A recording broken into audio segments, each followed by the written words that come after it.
सुप्रभात छात्रों। हिंदी व्याकरण में हम पढ़ रहे थे विशेषण, जिसमें मैंने आपको पिछली कक्षा में बताया था कि विशेषण किसे कहते हैं। संज्ञा या सर्वनाम की विशेषता बताने वाले शब्दों को हम विशेषण कहते हैं। विशेषण के कुल 4 भेद होते हैं। पहला गुणवाचक विशेषण, दूसरा परिमाणवाचक विशेषण, तीसरा भेद है संख्यावाचक विशेषण और चौथा भेद है सार्वनामिक विशेषण। इसमें प्रारंभ के 2 भेद हम पिछली कक्षा में पढ़ चुके हैं। गुणवाचक विशेषण कहते हैं जिसमें कि संज्ञा या सर्वनाम के गुण, दोष, भाव, दशा, आकार आदि बताए जाते हैं। परिमाणवाचक विशेषण में संज्ञा या सर्वनाम में माप तोल को दर्शाया जाता है। जैसे मुझे 2 किलो चीनी चाहिए, उसे 1 मीटर कपड़ा चाहिए, मुझे थोड़ी सी दाल दे दीजिए। परिमाणवाचक विशेषण के 2 भेद होते हैं, निश्चित परिमाणवाचक तथा अनिश्चित परिमाणवाचक। अब तीसरा भेद पढ़ते हैं संख्यावाचक विशेषण। परिमाणवाचक विशेषण और संख्यावाचक विशेषण में केवल इतना ही अंतर है कि जिन चीजों को, जिन वस्तुओं को हम गिन सकते हैं वो परिमाणवाचक में आएगा, और जिन्हें हम गिन नहीं सकते, तोल सकते हैं या नाप सकते हैं, वो हमारा परिमाणवाचक में आता है। जिस प्रकार से परिमाणवाचक के 2 भेद होते हैं, निश्चित तथा अनिश्चित, निश्चित तथा अनिश्चित, उसी प्रकार से संख्यावाचक विशेषण के भी 2 ही भेद होते हैं, निश्चित तथा अनिश्चित। यानी जिनकी संख्या हम निश्चित रूप से बता सकते हैं वो निश्चित संख्यावाचक में आ जाएगा, और जिनकी संख्या हम निश्चित नहीं बता सकते वो हम अनिश्चित संख्यावाचक में बताएंगे।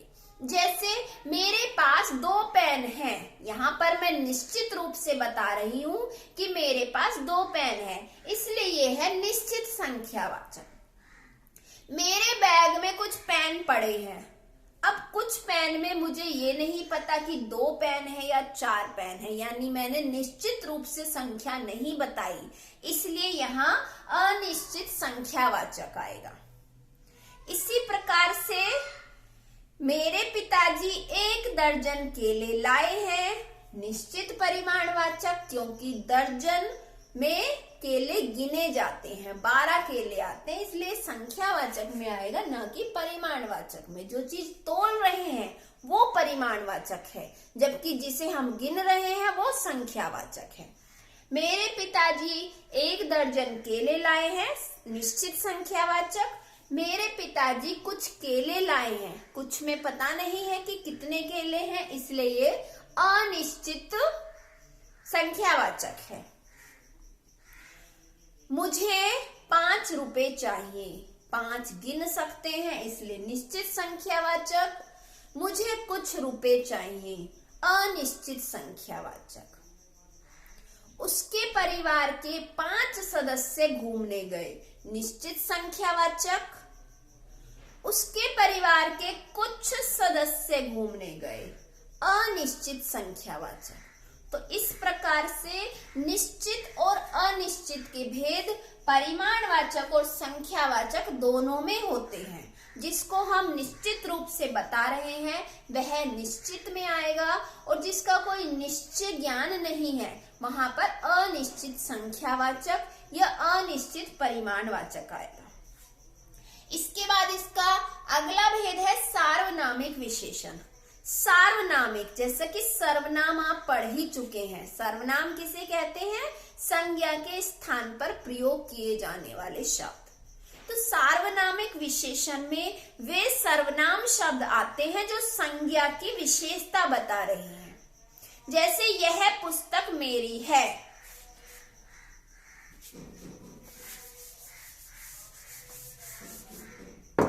पुस्तक,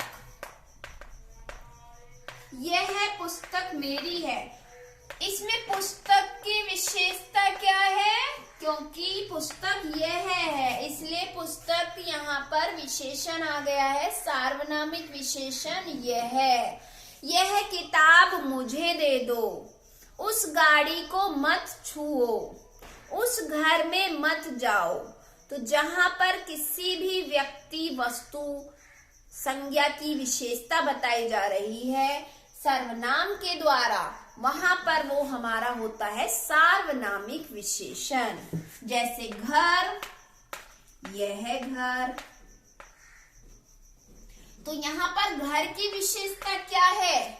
यह है, किसी एक के लिए बोला जा रहा है। यह घर मेरा है, यह घर सुंदर है, उस घर में मत जाना। तो ऐसे शब्द जो कि विशेषता के रूप में प्रयोग किए जा रहे हैं, ऐसे सार्वनामिक शब्द क्या कहलाते हैं? सार्वनामिक विशेषण। तो छात्रों, इस प्रकार से आपका व्याकरण शीर्षक विशेषण आज यहीं पर समाप्त होता है। धन्यवाद।